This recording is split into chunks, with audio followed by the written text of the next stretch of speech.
Context of White Supremacy, Gus T. Renegade, and Justice. Second time around today, second program, bringing hopefully constructive information that will help us eliminate the system of racism, white supremacy. Thank you, everybody, for tuning in the chat room. This program was a suggestion from one of my listeners, Miss Lauren Ashley. She's in the chat room right now, tuning in attentively. Thank you for the suggestion. She told me about our guest. She said she had a lot of constructive information.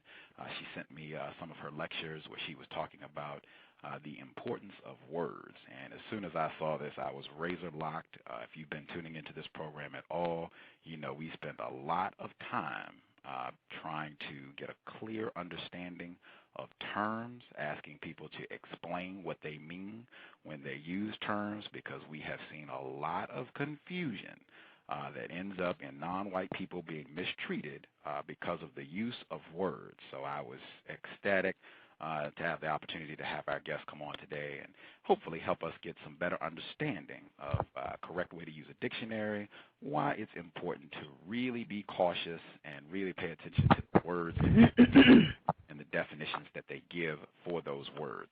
Our guest today, real privilege to have her on the program, Reverend Dr. Yaffa Bey. Dr. Bey, are you with us? Yes, I am. Hi, Gus. Hi, how are you doing? I'm marvelous and splendid. How are you doing today? Not quite marvelous and splendid, but sure you are. I'm for sure appreciative that you taking time out of your schedule. She is a recent mommy, and I have a lot of respect for moms, parents in general. So I'm thankful that she took some time out of her schedule to come and share with us today on the program. Dr. Bey, could you please share with our listeners, anyone that's not familiar with your work, just tell them a little bit about who you are and what it is you do? I'm just me. You know, I'm a female that found some information with the help of lots of others. It's not just me. I don't work alone. I do have a network of individuals, some of whom may listen and some of whom may call in. I don't know. But something occurred several years ago that prompted me to try to find out where the protection or the safety net was for people that look like me. And the more I tried to find the help in the network, the more I realized I was in a quandary, at which point it became very evident, and I started finding the facts and the evidence that we are not even dealing with what we thought we were dealing with, and nothing is what it appears to be. So what I was, prior to this, I was one of those individuals, like most individuals, who believe that you're innocent until you're proven guilty, and if you're in jail, you must have done something wrong, and you know, you go to court and you'll have your day in court and all will work out well. I found out the hard way that that is not accurate at all.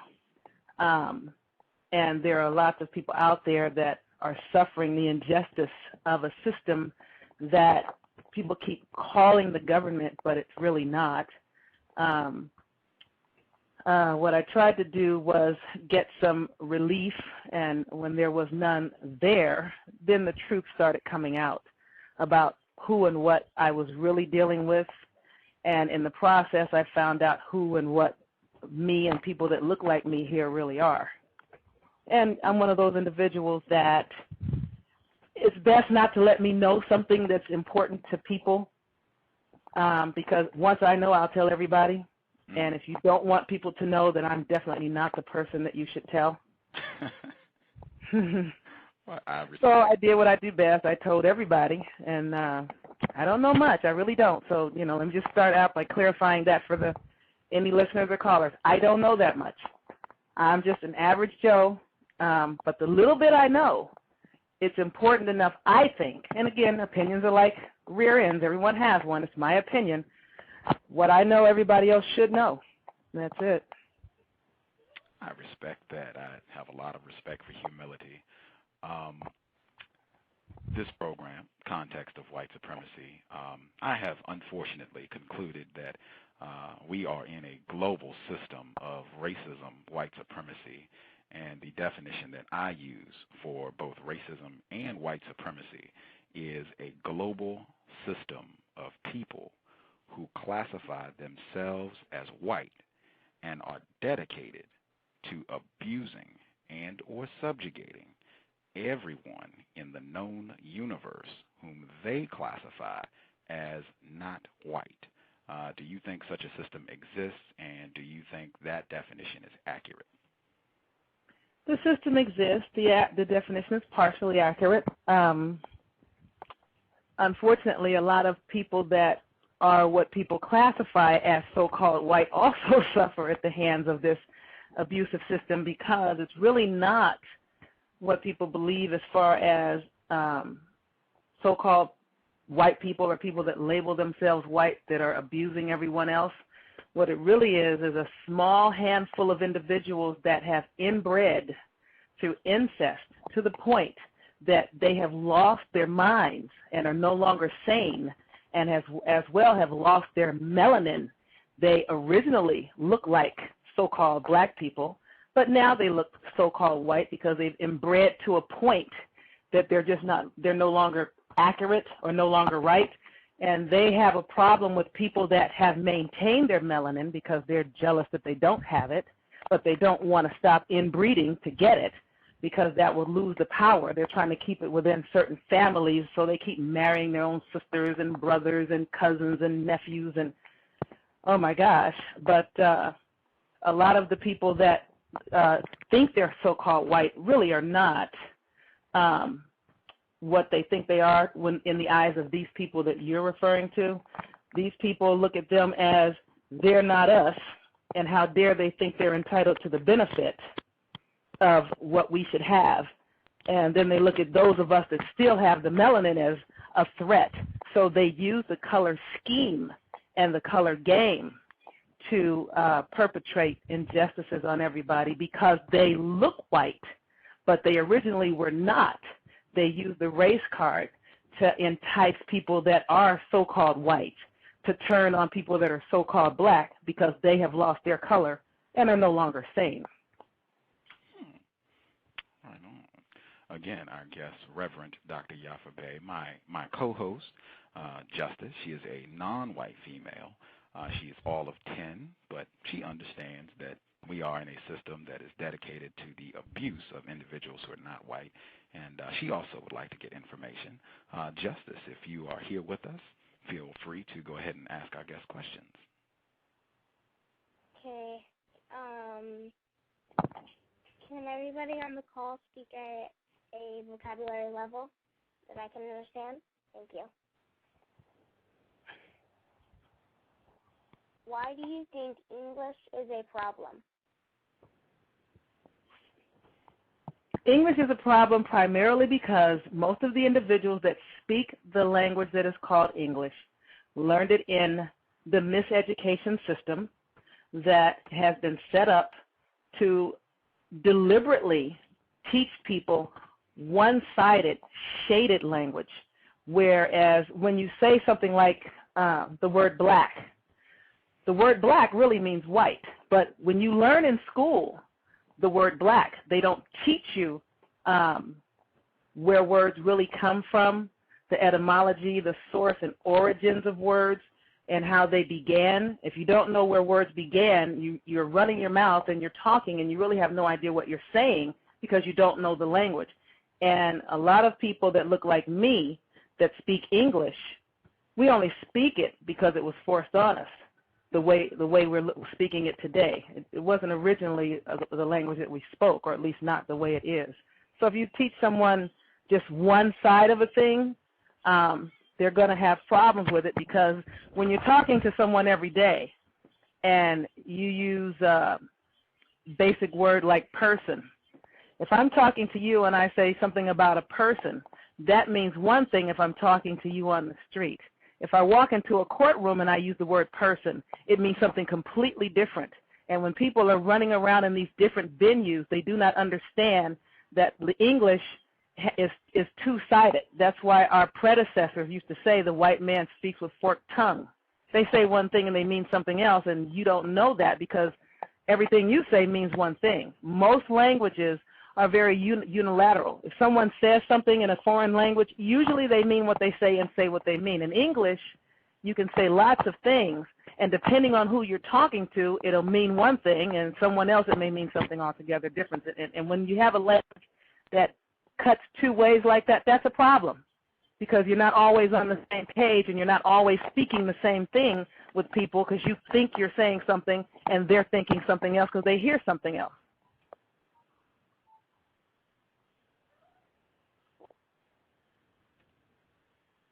Why do you think nice means foolish? Because nice does mean foolish.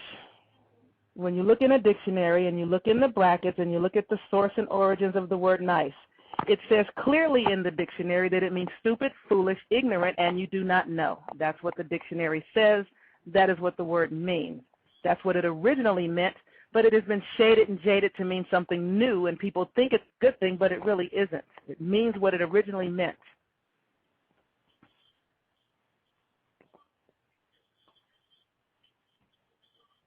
Okay, thank you. You're welcome.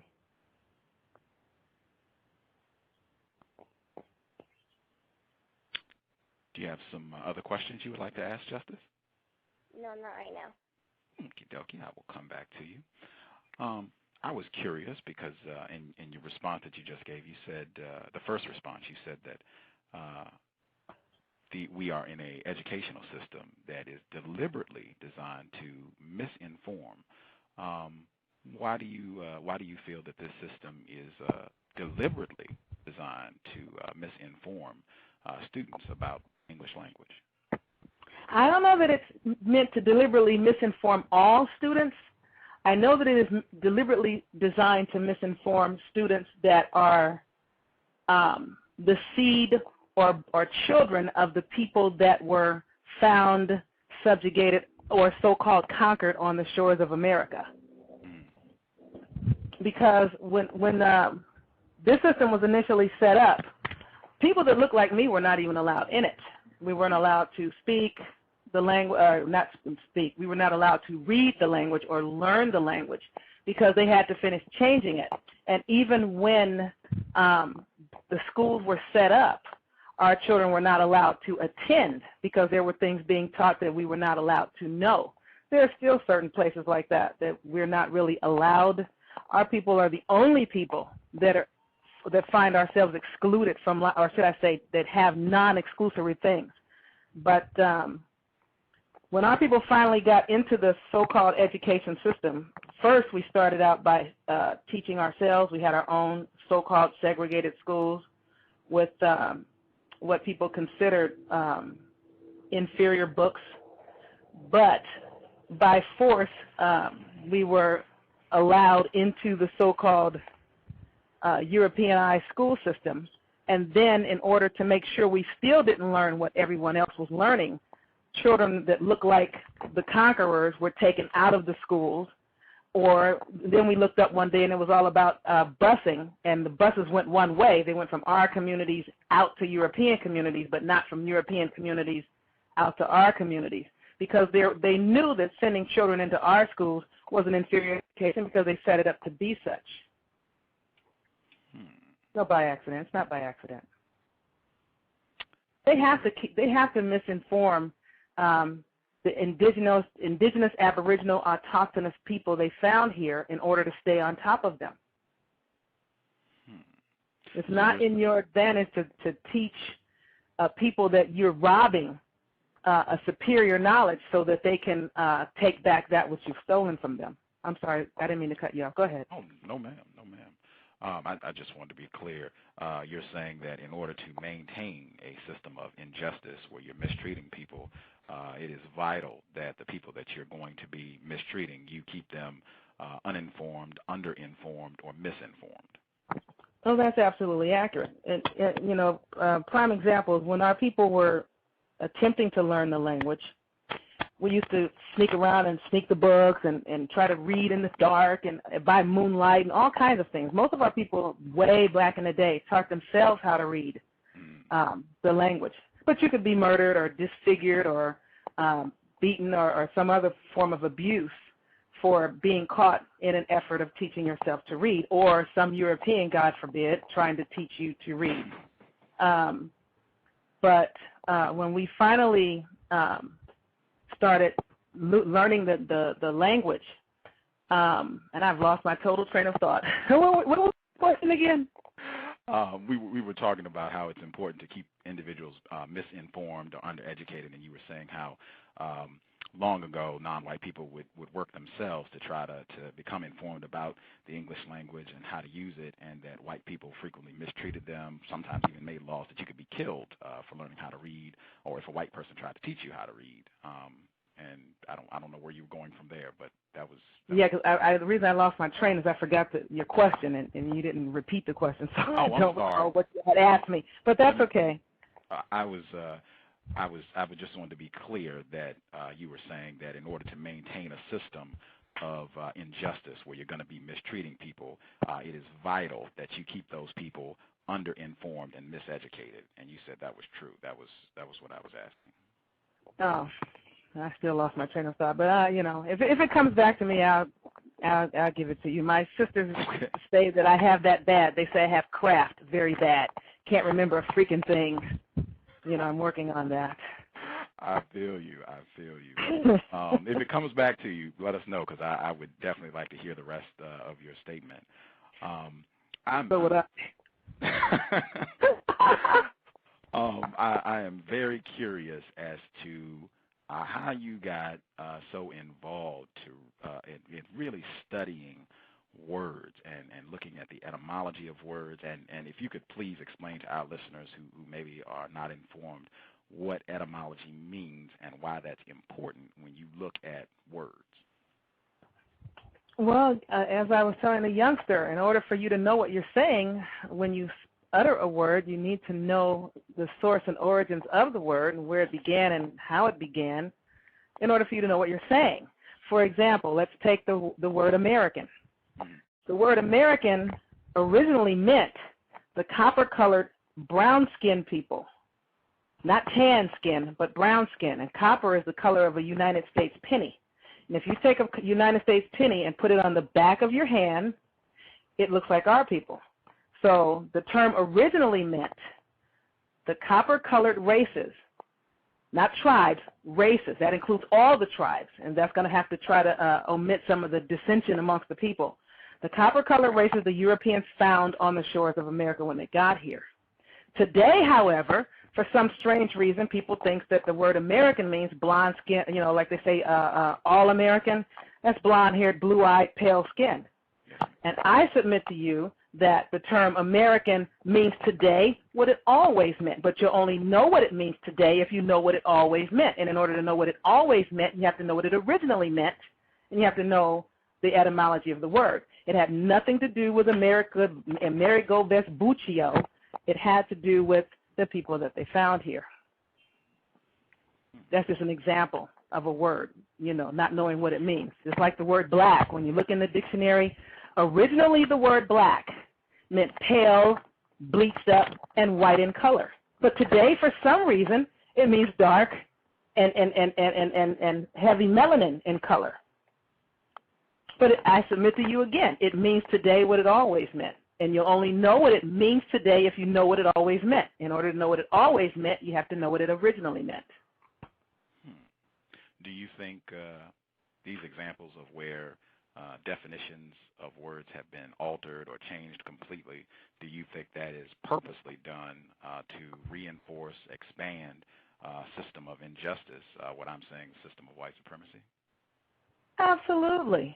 Remember, the invaders or pilgrims, and the word pilgrim means foreigner, okay?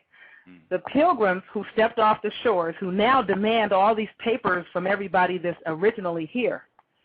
They want so-called documentation for you to come across some border when they didn't have any documentation to come across the ocean. But they changed the words in order to keep us off step, the same way they keep changing the laws to keep us off step. Anytime we start to catch up and figure things out, they start changing everything. Again, our guest, Reverend Dr. Yaffa Bey. The thing one of the first things that struck me when I was watching some of your lectures, you were talking about the importance of being able to use a dictionary correctly. If you could, how did you come about, making an effort to share that information with others, and can you share some of your techniques for the proper way to use a dictionary? I really couldn't. It almost slipped me how I came across it. I came across sharing it with others because I was attending lectures by a well-versed brother of information named Q Sirius L, who lives in the Southern California area, and as an attendant of his lectures, he was getting to the point where I don't think he was burnt out, but he said he was getting burnt out and needing a break, and can someone else get up and speak sometime so he can take a day off? And I offered to do a lecture to share this information on how to utilize words and do work with the dictionary. That was the very first lecture I did, which was in 2001 in the Southern California area. And I only became aware of the problem with words when I became aware of the problem with the system. And I became aware of it when I went to seek justice from the system because LAPD framed my child when he was 15. If they had never messed with my child, in a way, it was very damaging. It caused him to lose his freedom for something, or his liberty, for something he never did. It also caused me to lose my house and both my jobs.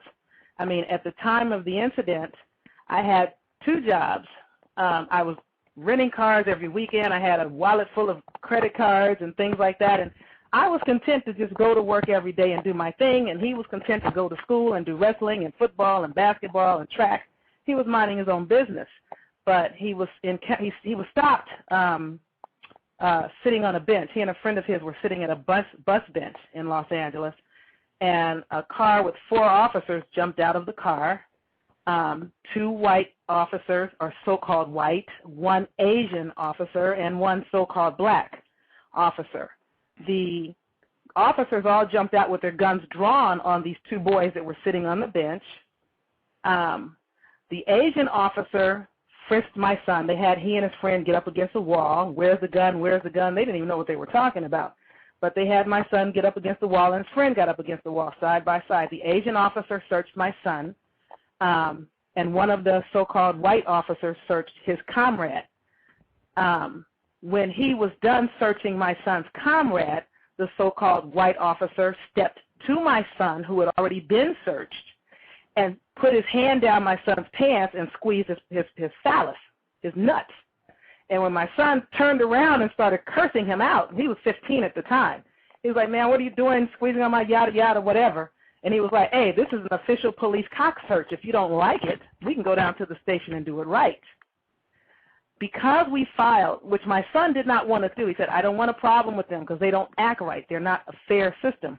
I said, "Yeah, but what he did to you, he's probably done before to someone else and will do again to someone else. And if it's not mentioned, or at the very least put on his record, then one day it'll go from fondling to actual, it's unfortunate we have this child on the phone, but it can go from fondling and escalate to something even more severe. And because he's law enforcement with a gun and a badge, no one would ever believe a melanated child or a melanin-rich child that says this officer did this thing to me and that thing to me if there's nothing in the record." But as a result of filing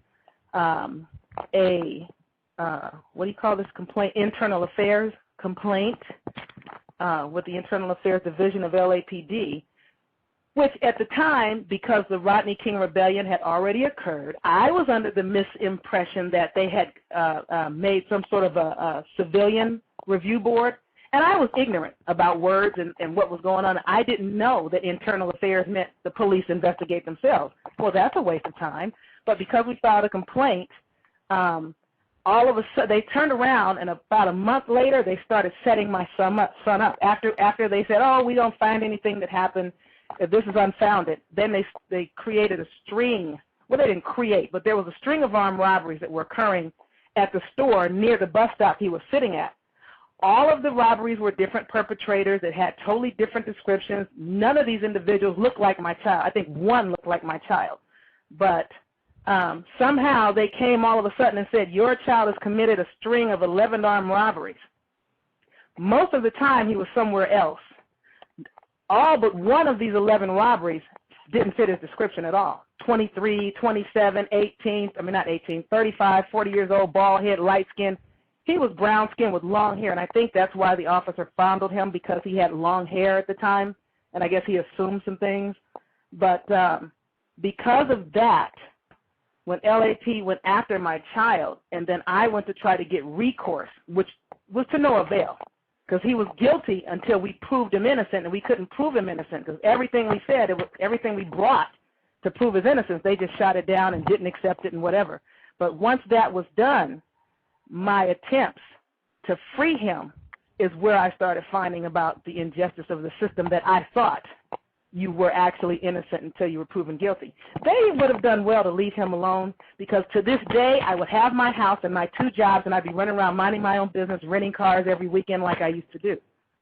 But because of them and what they did, they woke me up, and it caused a ripple effect that caused me to wake up everybody that I know and a whole lot of people that I don't know. I hope I answered your question. Yes, ma'am. Yes, ma'am. I wanted to check, Justice, did you have some more questions you would like to ask our guest, Dr. Bey?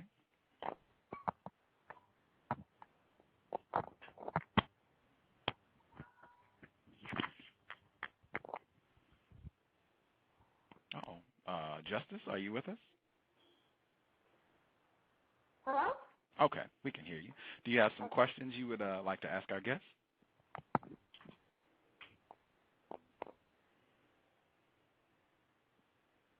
The better question is, do you have any questions that you'd like to ask your guest? Because she doesn't sound like she has any questions.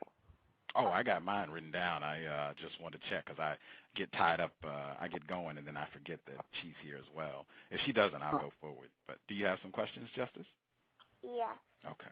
Michael Jackson made a song called I'm Bad. Can you share your thoughts on that title?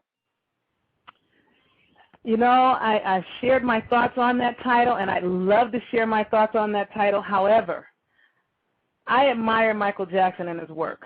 And out of respect for the brother that is now deceased or no longer in physical form, I would really rather not talk about him at all, because I don't want to come under an attack for appearing to attack him. When I made the comments and I did the lecture, it was not an attack on him. It was to raise a point. All I can say is look up the word bad, and it means an effeminate man or a hermaphrodite. That's the best I can say, but I don't want to elaborate on Michael. I don't want to smear him. There's already quite the smear campaign going on, and, you know, it will come across as a smear attempt from me. Therefore, I will not touch that. I'm going to leave that alone, because I love Michael, and it's it's just unfortunate that I and the rest of the world have lost a great one. I'm sorry, I can't help you with that one. Justice. Okay. How can the system of white supremacy be stopped?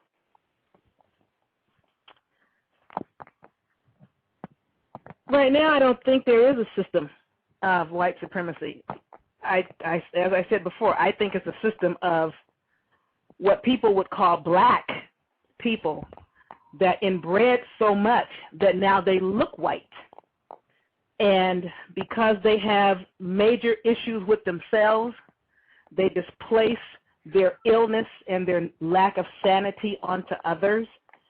The best way to stop the system of injustice that is the result of not sane inbreeds that have inbred themselves into pale skin through excessive incest, the best way to stop that, in my personal estimation, is for each individual to become as clear as they possibly can on the language, the history, especially history revolving language, and become very clear on who they are as an individual being. The stronger the individual is, the stronger the cog in the whole machine they become. And if you get stronger cogs, you can change the direction that the machine is turning.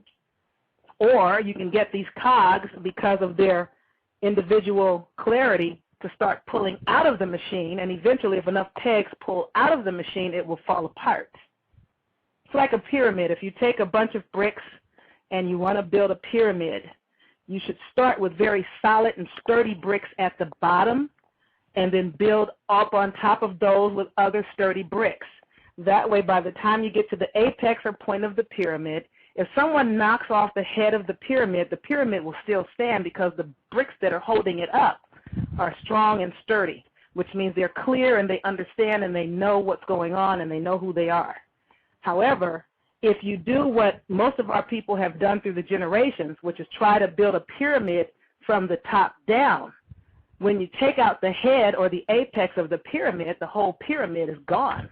So when you try to create a movement with a leader, like a Martin Luther King, a Malcolm X, a Tupac Shakur, a Huey Newton, Noble Drew Ali, or whomever the leaders may be, when you take out the leader, the whole movement stops because all of the bricks under the leader were weak to begin with. So are they? And the so-called European alliance knows that, so they just shoot down the head, and the machinery stops. So I say, make every component of the machine a strong component of the machine, and then you can make a change. Because if they take out the head, it doesn't matter, because any other brick in the pyramid or any other being or peg or cog in the machinery can step up and take the place of the head. And if you shoot them down and take them down, someone else can step up. And you can't kill all of the individuals if everybody's strong. Does that make sense? Yes. Thank you. That'll be all for now. You're welcome. Again, our guest, Reverend Dr. Yaffa Bey. I thought it was real interesting and important. I learned a lot in your lecture when you shared techniques for how one can correctly use a dictionary. Could you share some of that information with our listeners so they can be a little more informed when they go to look up a word, so they can get all the information about the word that they're looking up? It's not as easy to share audio unless you're talking to someone that is an audio individual as far as their learning capacity, because some people are visual. They need to see it. Other people are kinesthetic. They need to touch it and do it.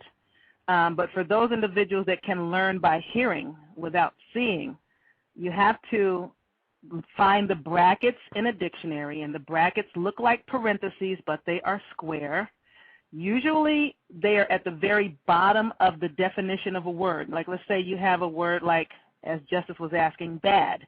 You may have to go down past the 23rd entry of the definition string to find the first square bracket. Inside the brackets, you will find a series of letters and components, including an original definition of the word, or what they're willing to disclose as the original definition of the word inside the bracket.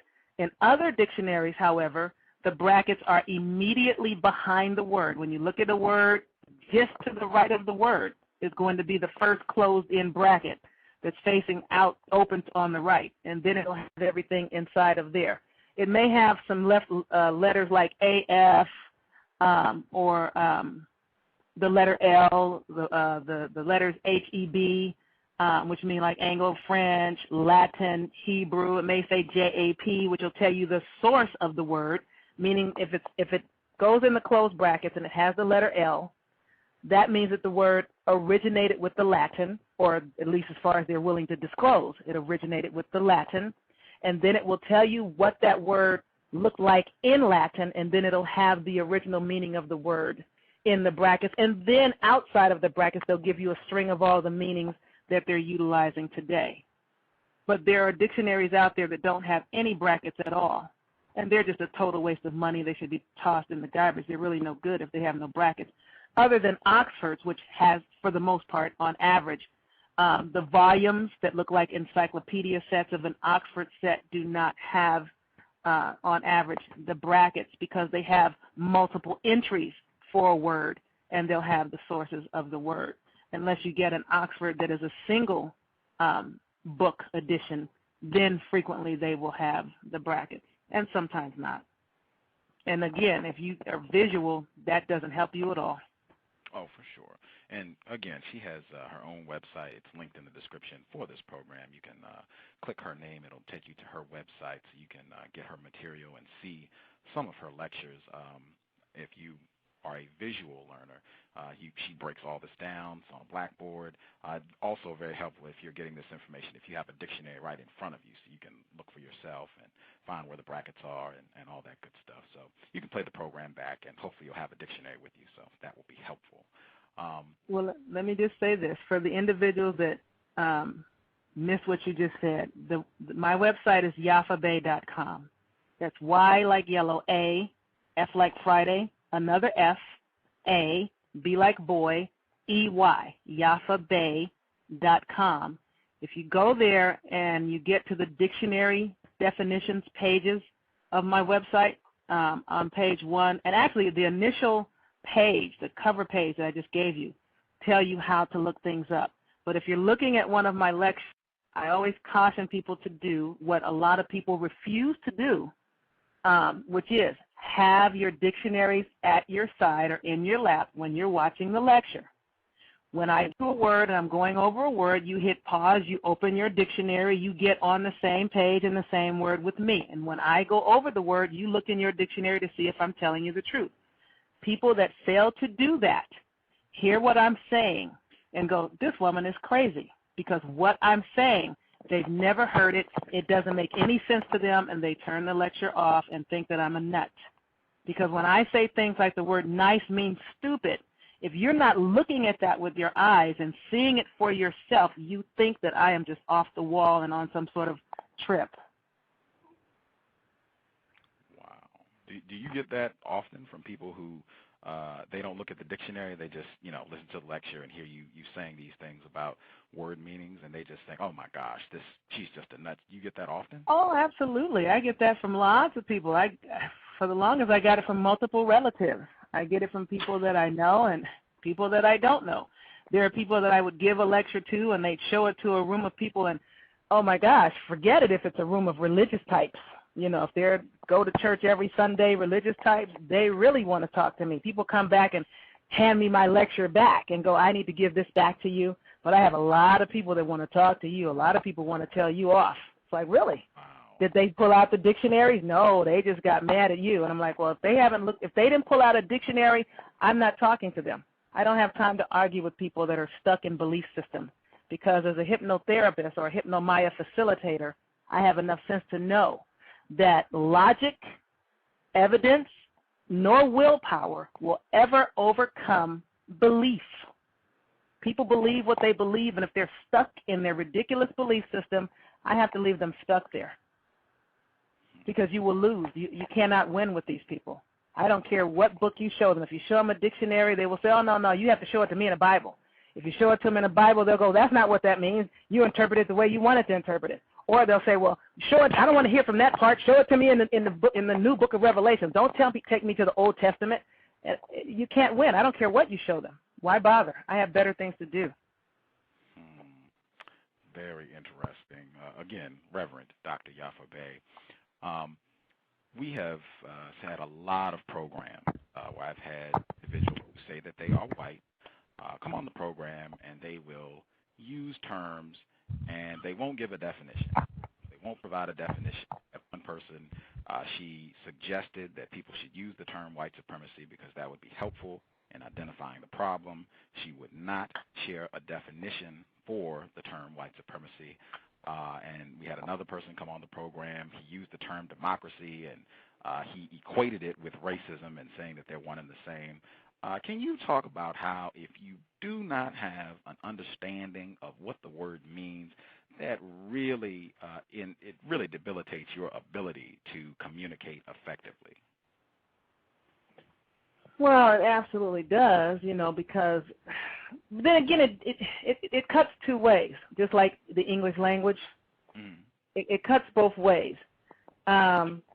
It can debilitate your ability to comprehend what you're really saying, but someone that comprehends what they are saying, it can also debilitate their ability to say what they're meaning, because like, for example, when I'm talking to you guys, I keep saying so-called white, so-called black, because these people, I know that people that they call white are really black.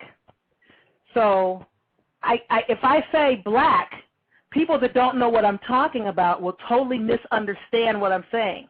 So in order for me to make sure that people can keep up, I say so-called white. Now the terms, like you're saying, with these individuals that call, frequently they won't give you the definitions because, one, they don't know them. Two, they're usually speaking to you from an emotional place, and I'm guilty of becoming very emotional on an average basis myself. But a lot of these people speak from an emotional position.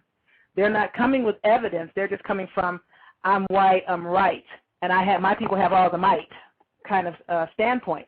And you're just black. I don't have to explain anything to you. It's true because I said so. And that's okay. I'm not angry with them because of where they are. Honestly, I comprehend where they are. And to tell you the truth, if I were so-called white, knowing the debilitated place that they are operating from, I would probably do the same thing because they're just trying to hang on. And I'm not angry with them. Prime example, when the Ku Klux Klan comes on television, for example, and they say things that really raise the emotional level of a viewing audience, the audience needs to really not become emotional and try to sit back and really hear what these individuals are saying. Not that I'm trying to defend them, because they don't need or want defense from me. I couldn't defend them to save my neck. But when they say things like, we're dying, our people are dying off. If someone doesn't stop this crossbreeding and interracial mixing, you are going to have to go to a museum one day just to see a white person. They're not lying when they tell you that. It's the honest to God truth. And if I were them, meaning I am functioning from a place of recessivity, my genes are what I'm trying to think of the word I'm looking for, minimalized compared to your melanin-rich gene. If I have blonde hair, blue eyes, and pale skin, and I crossbreed or hybridize with someone that is melanin-rich with dark brown skin, black hair, and brown eyes, the offspring that is the result of the two of us will not be a blonde-haired, blue-eyed, pale-skinned individual on average. And as such, they're losing something that they already don't have. They're already operating from a loss. Therefore, it was to their advantage to go around the world and take everything they could get because they were really functioning from a place of lack. That's another reason they're black. They'd be lacking. They came from lack, so therefore they felt like we were in abundance, and we didn't deserve everything we had. We had more than we needed, so they just went around the world and took everything from melanin-rich people because they didn't have. But they didn't have for a reason, and they're the reason that they didn't have, and they blamed it on everybody else, and they still blame their deficiencies on everybody else. It's no one's fault but their own. But I understand where they're coming from. So because I comprehend it, I can deal with it. So when they say, oh, we're going to start a race war, there's going to be one because we're going to start it, I can understand their position. They're just trying to survive. Because if they don't stop race mixing, they will not be here. They won't exist. And even if they do stop race mixing, they still won't be here. Because you can only keep breeding recessive genes for so long before you're not here anymore and you can no longer even reproduce. That's why they have to keep adopting children, because they get together and they're not able to reproduce. And if they breed with us, they're not reproducing themselves. They're reproducing, but it's not them. So I understand. Wow. Very interesting information. I'm very appreciative for you sharing. I did want to highlight that because I felt that was very important. You said that frequently when you see these individuals who say that they are white, and they're talking and they do a lot to bring a lot of emotion to the discussion and get people really riled up, you think it would be constructive if particularly people who are so-called not white, so-called black, if they would kind of work to listen to what is being said, not be so emotional, but really listen and make an effort to understand what these people who say that they are white are saying. Is that true, or is that accurate to what you said? That's always accurate, because you have to remember, as a melanin-rich individual, you are functioning from a place of plenty. You are more. You are more. You have more. You be more. So you are held at a higher standard than everybody else. That's why we can't get away with a lot of things that other races of people can get away with, because we're supposed to be above and beyond that. We're more. If you're more, then more is expected of you. So when other people of these variant offsprings or offshoots get to this place, they're emotional, functioning from lack. You're melanin-rich, functioning from more.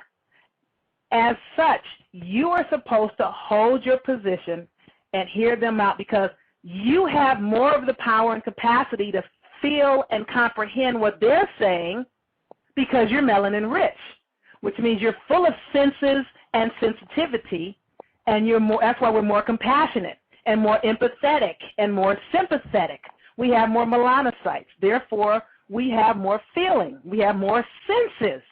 So because we have more senses, we can see it better if we be quiet and listen and look.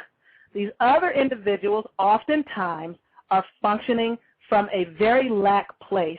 And if they get you riled up and off of your position, because you're melanin-rich, what you're really doing is you're picking up where they're coming from and feeding it back to them, which is counterproductive.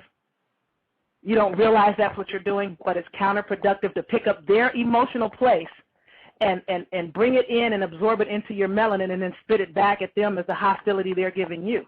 They're going to do that. They can't help that. They're going to be emotional. They're going to be hostile. They're jealous of our people. And I know if they're out there, they're getting angry, but they're jealous of our people. It's like I saw I don't remember which talk show it was. It may have been Phil Donahue or something years ago, and there was discussion between so-called white men and so-called black men. And one of the things that so-called white men were saying, which people, again, can't hear because they're getting emotional with the individuals that are controlling everything, what they were saying is, well, you know, we're always tripping on how the black man just struts around like he owns the whole damn world. You know, and I'm like, if you're hearing what they're telling you, they're saying, we're angry with you because we don't have that, is what they're trying to say. And if y'all could tone it down a notch or two, you won't make us feel so insignificant and insecure about what we are not when we compare ourselves or are standing side by side with you. You guys have all the melanin. You have the muscles by nature. You have the longer, bigger phalluses by nature. You have the compassion. You have the rhythm. You have the soul. You got it all. If you're an inferior being, all these people running around the world would not be running around trying to emulate and model themselves after you. Everybody dresses like my brothers. They do the music. Everything brothers get out there doing, people start copying it. But they'll turn around and say, you're a criminal, you're inferior, you're this, you're that. Well, if I'm a criminal and I'm inferior and you're trying to be like me, then you're not sane. Which they're not saying anyway, but the fact is, they can look at you and you're more. Even in your most depleted state, our people run around, we're what they consider so-called cash poor, so-called hood, without all the riches and the wealth and the resources and even the employment. But we're still running around happy. We can still run around and party and smile and laugh and dance and joke. And the average European is like, my God, if I had to live the way they do, I'd kill myself and probably my whole family. How can they keep being happy, considering the condition that we have reduced them to? They obviously do have more going on than us because there's something going on inside of us, and they're pulling from everything outside. So what they do is they take all the material things because they can control that by force and might. You have all the spiritual things because you can control that by nature, and that's something that they can't compete with. So they take your things and dangle your things in front of you. What they've done, they've come and stolen your Rolls Royce, and they're riding around in it, and you can't go and complain to the police because the guy that stole your Rolls Royce, the chief of police, is his relative. You can't go to the mayor because that's a relative of his. You can't go to the governor because that's also his relative. You go to the president, that's also his relative, and they all know that this guy is riding around in your Rolls Royce. And therefore, they're going to all work together to make sure he can keep riding around in it. So instead of being jealous about what the so-called white man has that he stole from you, remember that he only has stuff that he stole from you. Don't be jealous about something that's already yours, and you have to figure out an alternative way. If you can't go get your Rolls Royce back from all the so-called proper channels because his blood relatives, his father, his uncle, his cousin, his nephew, his son, they're all in these positions of power, then you have to come up with another way of doing it. What would you do in that case? And I'm off tangent. I'm sorry. Oh, all good, all good. The Reverent Dr. Yaffa Bey. I really wanted to make sure we got that clear. Very important. You said that so-called white people frequently, when they get in these discussions talking about racism, that they will, I just want to see if this is accurate, they will make an effort to rile up non-white people, get them to be emotional because they know that's counterproductive and nothing really good is going to come out of that in terms of correcting the problems that so-called non-white people are facing. Is that accurate that you said that? No, that's not quite what I'm saying. I'm not saying that they're going to try to get you riled up and emotional. What I'm saying is because you're melanin rich and you have billions of melanocytes spinning around your being, you have these super heightened, hyper sensitive receptors. They are emotional and hyped up, and you're feeling that, and you're picking it up because it's transmitting across space from them across space to you. You don't even know where it's coming from. You're feeling it because they look very calm when they do this. But inside, they're stirred, and you're picking it up and you feed it back to them because you're becoming emotional with them when they look calm, but on the inside, they're not calm, and you're picking it up. They're not deliberately trying to rile you up. What they are, they're riled up, and you pick it up and you become riled up with them, and you feed it back to them, but they keep looking like they're calm. And they go, oh, I'm glad I got a rise out of him. Good. I thought it was just me. Okay. But you did say you think it would be productive if non-white people could try to stay calm in these discussions and not get so riled up and really just focus on what that white person is saying and try to understand what that person is trying to convey to them. Is that correct? That's always going to be better because you have a better capacity to listen and hear them than they have to listen and hear you. Okay. You're melanin rich. They're melanin deficient. They're recessive. You're dominant. They're not going to hear. They can't hear nor comprehend. Me and my sisters, especially Lady my bud, my research partner, we call a lot of these people that are currently misruling the world, these inbred so-called black folks that look like so-called white folks, Nazi Germans, and we call them Nazis because they cannot see. They do not have enough melanin to see. And I know I'm so far removed from words, I don't know what to tell you. All good. And I want to make sure I give people opportunity to call in. Some of your supporters may have called in as well. We're going to take calls. The number is 347-215-6071. I'm going to go to the phone line as well. Justice, do you have some questions you would like to ask our guest? Yes. How do you work to produce justice? How do I work what, sweetie? What was the question? How do you work to produce justice?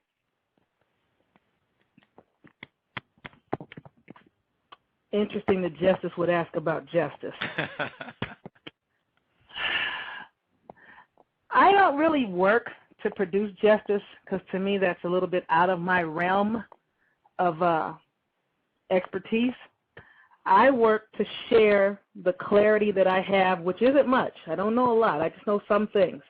So I share the little bit of clarity that I know with as many people as possible so that they can take that clarity and go, oh, that was the part I was missing. I get it now. And they can take it to the next level. And some of these individuals may be individuals that are working justice. They may be law enforcement. They may be courtroom clerks. They may be courtroom bailiffs. They may be justices or magistrates or commissioners or whatever sitting on the bench. They may be jurors. But because they see now, because they have this little piece of clarity that they got from me that helped them figure out the rest that they already had, I just gave them one little missing component to their whole big puzzle. They're the ones that can go out and make changes in justice.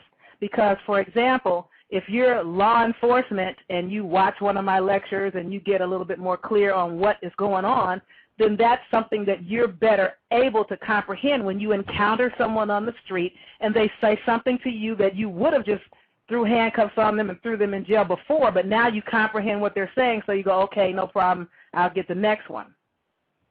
So what I try to do is wake up others who are the cogs in that particular machinery, because I am not a cog in the justice system machinery. Therefore, I can't do anything to work in the justice machinery.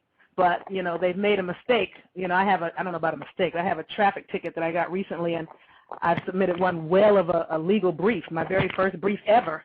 And the way I see it, they should try to stop this case because they shouldn't want this particular brief circulating around too often. They don't want too many people to see what I'm saying in it.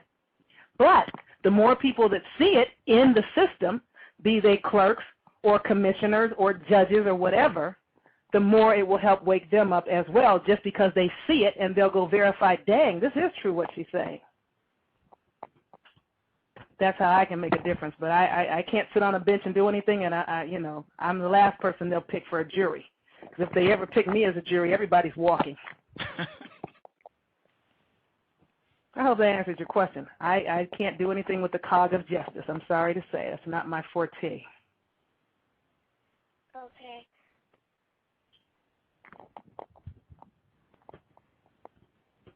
Do you have some more questions, Justice? Yeah.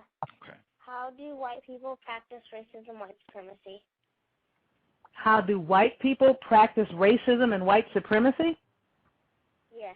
Was that your question? You know, the best individual to ask that would be a white person practicing racism and supremacy. You know, I would be speaking from the wrong side of the supremacy card as a victim of it. I couldn't tell you how they, I can speculate. From what I'm observing, it looks to me that they unify as a corroborate. And as much as they don't get along all the time and they fight amongst themselves, it's like, oh, you're just Irish, oh, you're just a Jew, and oh, you're just a Nazi. They go through this little internal strife with one another. But when it's all said and done, most of them have enough sense to remember the big picture. And the big picture is, we might be fighting today, but we're all white, and as such, we need to stick together. And that's something that melanin-rich people seem to have lost. And I'm not saying that, you know, anybody should start a race war, but the average so-called white supremacist, they may be different ethnic stock. And in the back room, you may have a Jew being called a kike by someone that's, what's the word I'm looking for? Let's say Irish, you know, and someone may be calling them another name or something to this effect. But when they walk out of the room, when it comes to any kind of game between us and them, they have enough sense to know that they're both pale-skinned first, and they'll fight about whatever their differences are later and fight with melanin-rich people. They know how to keep it in perspective. Our people can't do that. And I understand why, you know, I do. They just stick together, that's all. They work together, they stick together, and they have one another's back.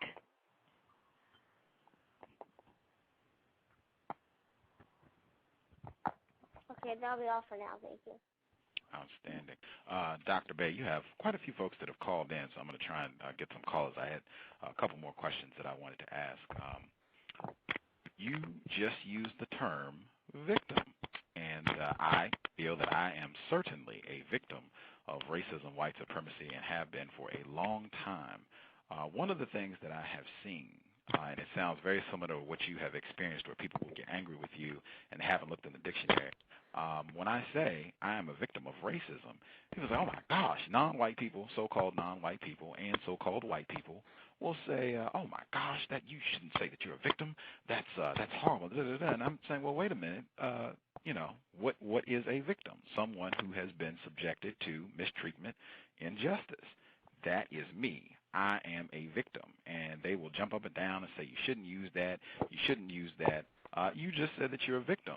Do you see anything incorrect about referencing yourself as a victim of injustice? Now, see, if I tried to say that I have not been victimized by an unfair and very biased system, then I'd be claiming not sane. I'd be saying that I am suffering from insanity. You know, anybody that is melanin rich, and there are a lot of us out there that will say, well, you call yourself a victim. I'm no victim. You know, I'm the master. I'm the master. You are the master of your world, and you're the master of your realm. But you are at the same time being subjugated. And there's certain invisible ceilings, invisible barriers, invisible doors that you can't go in. Prime example, there was a European that was a census taker who went in a community and was found hung. He was European in appearance, or pale-skinned in appearance, and he was an older guy. And he went into the woods and was found stringing from a tree. Now, they did that because they said, oh, he's a Fed, he's federal, whatever. The fact is, I could probably go into the same woods, or you could probably go into the same woods, and they might find us strung from the same tree. Meaning, there are still invisible barriers that we cannot cross, even though the so-called Americas are our land. This is our land. It's our country. They found us here, and we built it up for them for free. And we're still building on it for free. And everybody keeps telling us that we should go back to Africa. Vietnamese, Koreans, Chinese, Japanese, Mexicans, white folks, all kind of people keep telling different people that look like me, why don't y'all go back to Africa? Well, why don't you go home? We are at home. You guys are in our house and being disrespectful about it. So I'm saying all that to say, anybody that looks like me that believes they're not a victim, and when I say victim, I'm not talking about just so-called white folks. I'm just like I just said, a string of people tell us to go home, and we are at home, and they're not. We're victims, whether we know it or not, whether we'll admit it or not, and I won't argue with anybody that swears up and down they've not been victimized. I can't argue a belief system. I can't waste my energy with beliefs. I'm just giving you facts. Hear, hear. I don't have that argument either. I just make sure that I announce that I have been mistreated and I am a victim of racism, white supremacy, and have been for some time. And I don't make an effort to go out and call other people victims if they say that they're not a victim. I don't look to create conflict. A lot of so-called white people have been victimized, too. That's why a lot of them wound up from Europe over here. They were being victimized by people that looked like them, that were not them. But they were victimized by people that looked like them, and they ran from there to here. Or they were deported or banished from there to here. They're here because they weren't wanted where they were or didn't want to be where they were. So they come to our house and abuse us. The abusers become the abusive. Go ahead. The abused become the abusers. Reverent Dr. Yaffa Bey. We have quite a few folks that called in. I have some more questions, but I'm going to make sure I get our callers in as well. I'm going to put the callers on. Please, no speakerphone. It causes a lot of distortion in the broadcast, so no speakerphone. I'll call out the area codes as we go. Dr. Bey, if you could please give us your website again, and I'll go get the callers on, but you can tell us your website a couple times where they can check out your material. YaffaBey.com. YAFFA, B like boy, EY. And that's YAF like Friday, FABEY. 2 F's. YaffaBey.com.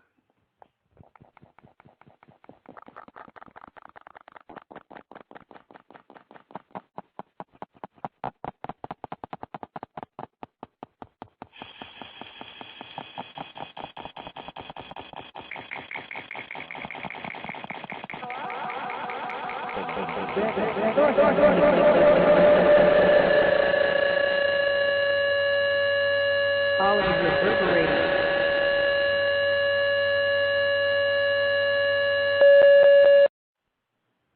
All righty then.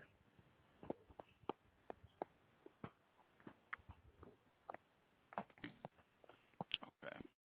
I'm not sure what that was. I think perhaps somebody who's listening to the program might have I don't know, their speakerphone. Yeah, their speakerphone, or might be listening on the computer. If you called in, if you are listening on your computer, if you could turn the volume down, And please make sure you don't have speakerphone on. That would be helpful.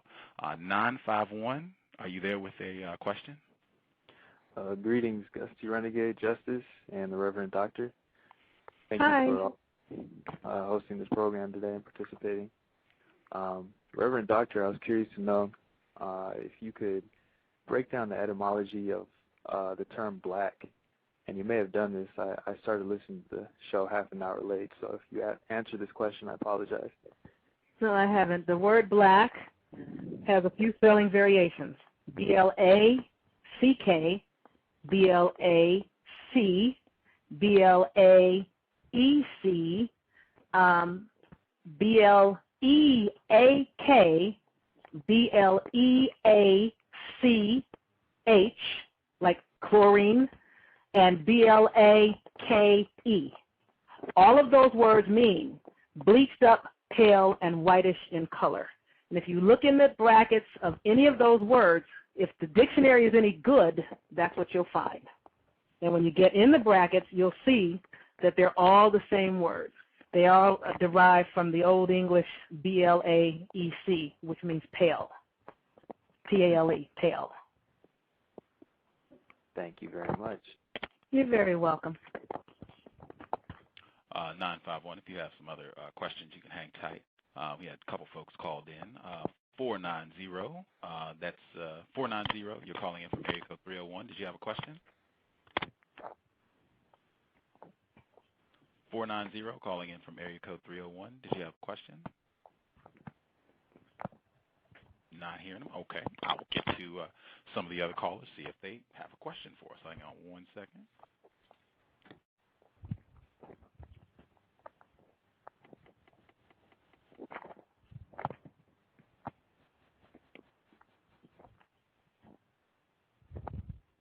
Oh, I almost forgot. Another spelling variation of black is B-L-E-A-K, bleak, for the caller. Yeah, I forgot that one. Sorry. Absolve me. There's another person calling in from 301. Are you there? Hello. Oh. We're reverberating. Are you on speakerphone? I can hear you, but you are echoing kind of intensely. Are you on speakerphone? No. I'm sorry about that. Oh, man. Hello? I don't know. Your computer may be up.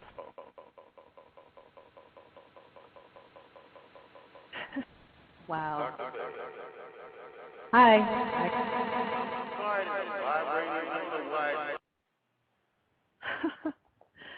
I wish I could have heard the caller's question.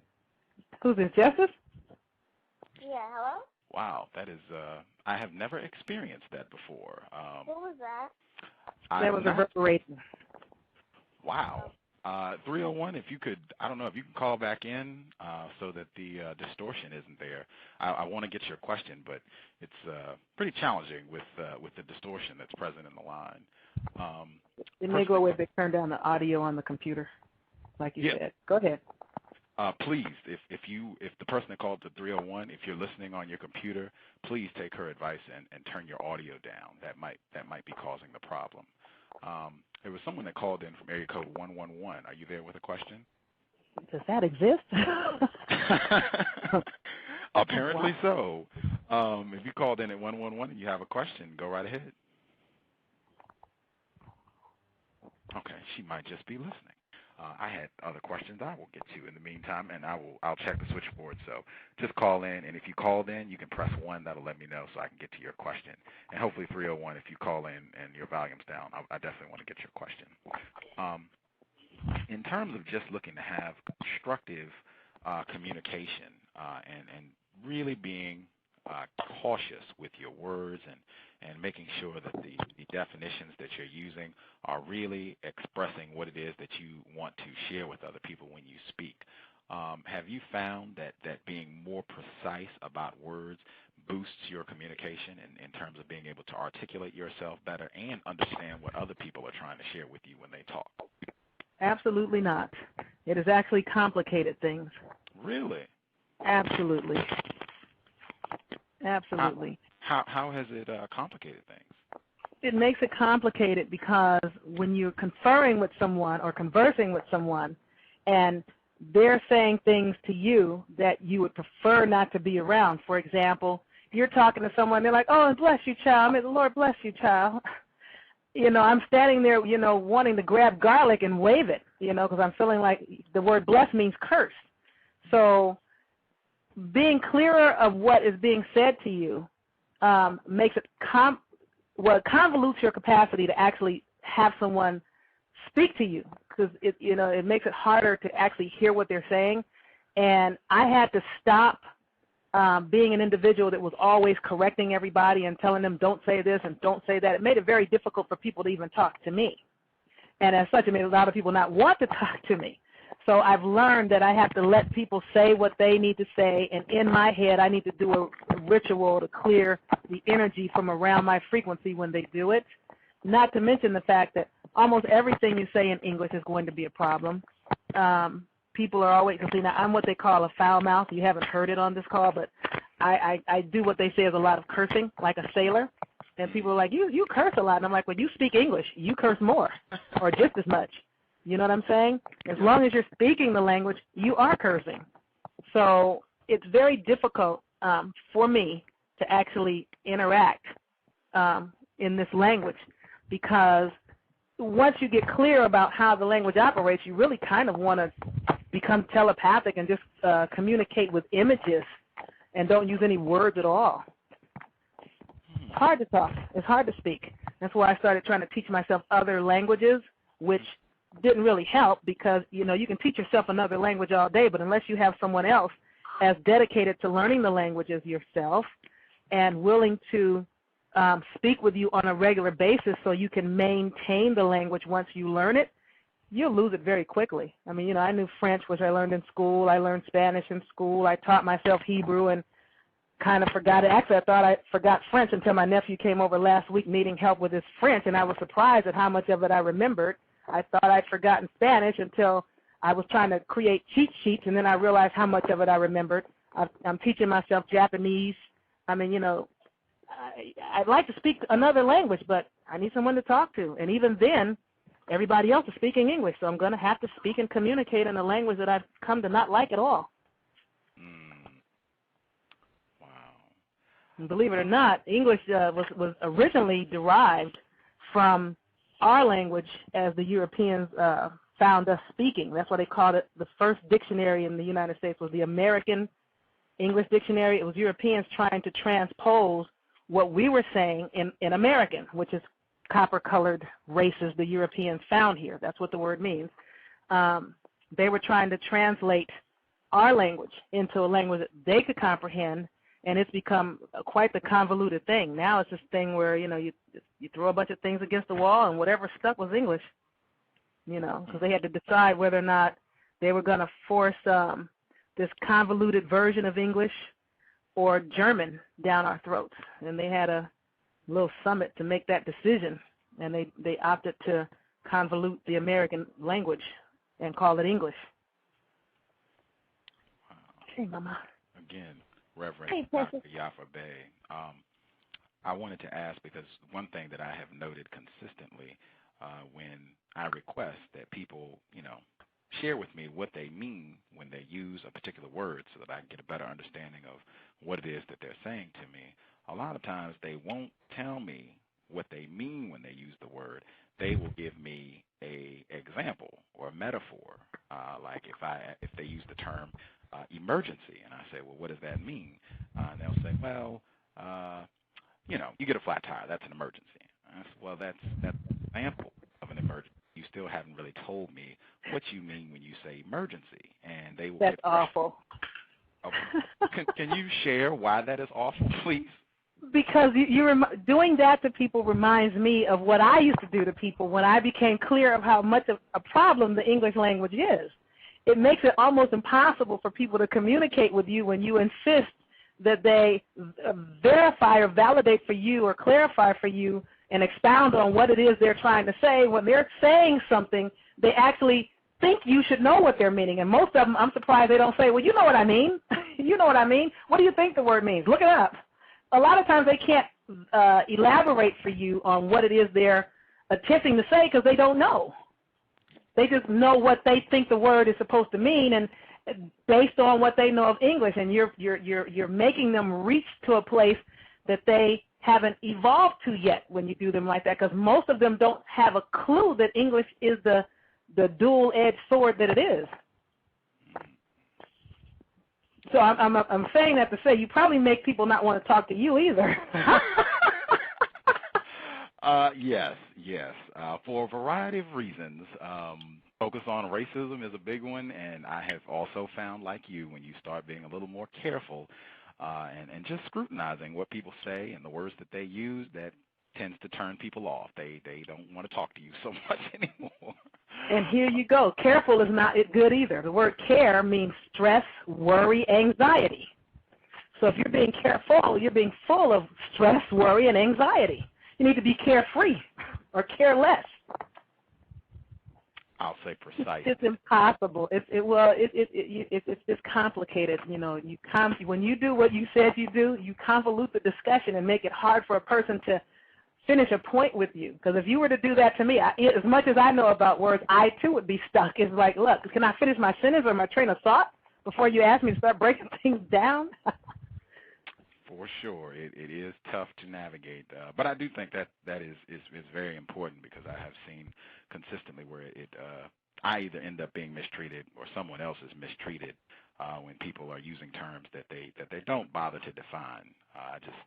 I think that's something we should strive to not do, to be very clear about, you know, what these words mean, what we're using, and what we mean when we say them.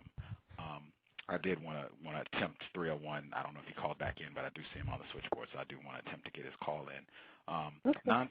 951, did you have a question or a comment that you wanted to make, sir? Not at this point, thank you. Okay, no problem. Justice, let me check real quick. Did you have any questions you wanted to ask? How can the system of white supremacy be stopped? You asked me that, Sweet Pea. You did. I told you have to make every individual as strong an individual as they can possibly be. Sorry. And the individuals are the things that make up the abusive system. If you turn around a lot of the individuals in the system that are perpetuating abuse because of something they believe, most of the time it's belief. If you stop a cop, unless he's just a straight nut, which unfortunately many of them are, not all of them, but many of them are. If you encounter a cop and he stops you and he's extremely abusive, that may be some innate insecurity within himself, which is usually the case, or it may be he believes something that's causing him to behave the way he is. He believes that he's superior to you. He believes you're inferior to him. He believes that you committed a crime that maybe you did or didn't. He believes he's just doing his job. He believes he's doing the right thing. But when a person gets out of belief and starts dealing with facts and what they know, then the whole outcome becomes different. So to stop the system, each individual in the system needs to be supplied with superior thought process. They need to be given a higher level of thinking, which is not easy to get in a system that's trying to dummy everybody down. All you're supposed to do when you have these jobs is do as you're told, follow instructions, don't ask any questions. If you ask too many questions, you may be fired or unemployed or at the very least put in some back room somewhere. They don't want people to think. They want people to just do as they're told. And when you get someone strong and clear on what they're doing and why they're doing it, what they're saying and why they're saying it, then they're thinking. And when they're thinking, the outcome and end result of their actions will always be a superior result because they actually thought about it first, as opposed to just acting because they believe something that's usually not true anyway.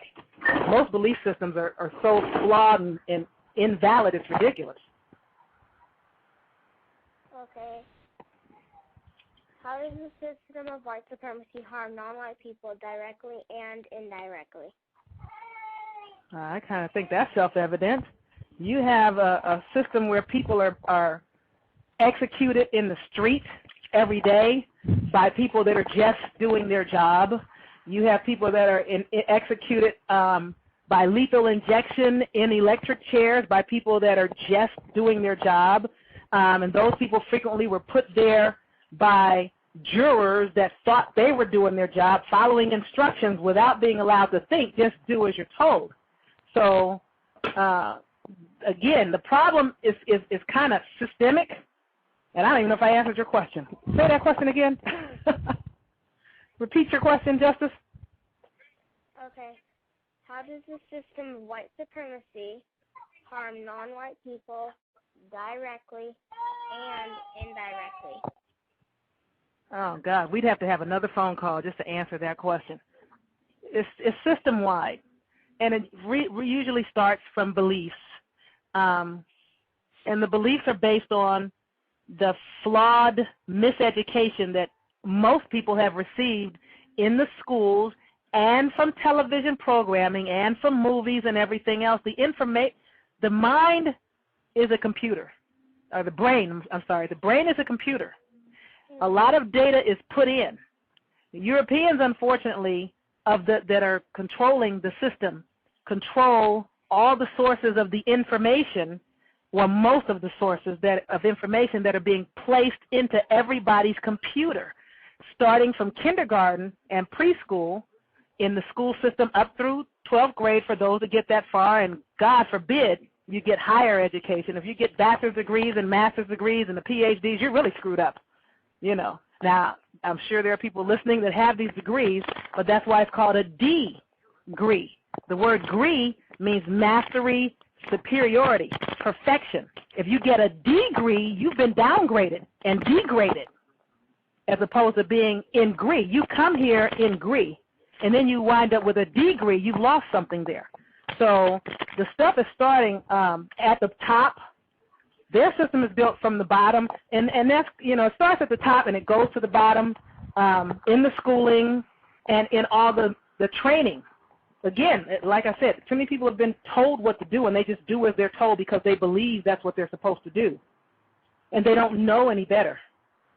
So I'm not mad at them either. People are being hurt at all levels. In a lot of ways. I can't even begin to answer. The call will be over by the time I answer that question. Okay, that'll be all for now. I'm curious. I went checked out your blog. Can you tell them again the blog site, please? The blog site or the website? I'm sorry, your website. Your website. Forgive me, please. YaffaBey.com. Y-A-F like Friday, another F, A, B like boy, E-Y.com. YaffaBey.com. Thank you. And again, it's in the description for this program. If you click Dr. Bey's name, it'll take you right to her website. And I know the chat room, it's shut down for a second. If you refresh your browser, it should pop back open. If you're listening to the program and in the chat room, just refresh your browser and the chat room should be there. My chat room? I'm almost never there. Are you talking about your chat room? Oh, my chat room, the chat room. Oh, okay. Show. Yes, ma'am. Okay. I used to sit out there by myself for nothing, so I gave up on that. But go ahead. I wanted to ask, I was reading on your website where you were talking about the equivocal nature of the English language and how it's structured to support deception. Can you share some of that with our listeners, please? Well, that's one of the English is an equivocal language, and that is one of the definitions of equivocation. It is the deliberate misleading and misconstruing of data and information to purposely defraud or misuse or abuse or mislead someone. That's what the definition of equivocal is, and that's what English has been used to do. Our people are we're defrauded out of our status for multiple reasons, but one of the primary reasons are the mislabels that we call ourselves. We keep calling ourselves the wrong things all the time. Yeah, that takes you to this master supremacist called Walter Ashby Plecker. One of the biggest problems that's ever set foot on the shores of America for the Aboriginal, Indigenous, Autochthonous people, which are Americans that they found here that today call themselves African American. You know, we've heard about people that are my age, 50 and up. When Roots came out, a lot of us got on this whole, oh, I want to trace myself back to Africa. I got to find my African roots. No disrespect to Africa or African roots. We're related to the people. There's a common thread amongst all peoples on the planet. Too many people don't want to acknowledge it, so I try not to touch it. But they didn't bring us over here in slave ships from Africa the way they claim they did. But the Roots movie and Jesse Jackson, with this African-American term, we jumped on that bandwagon. And many of us have elders when we started that nonsense that would tell us, we ain't from no Africa. They didn't bring us from no Africa. We've always been here. And we just thought they were on some self-hatred.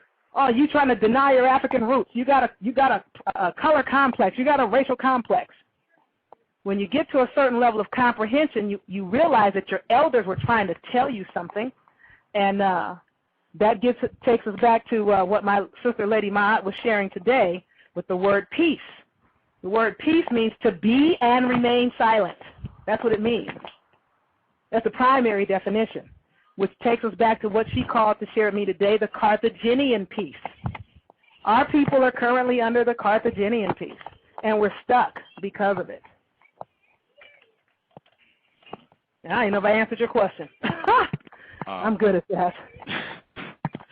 I wanted to make sure we had clarity for our listeners.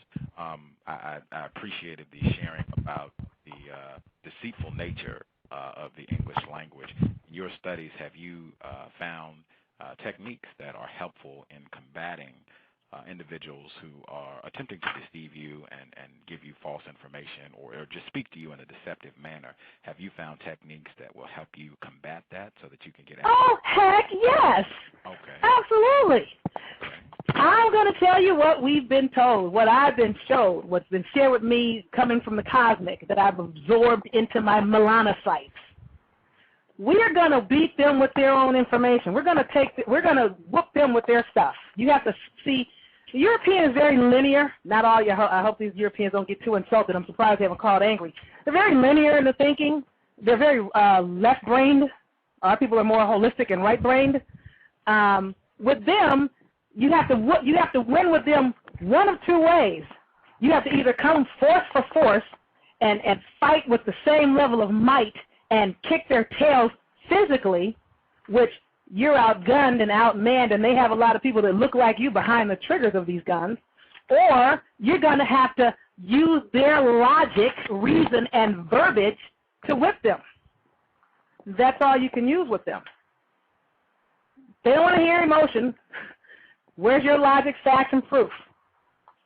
So what you can use to take them out is the same strategy they use to take us out. Mm-hmm. Their language.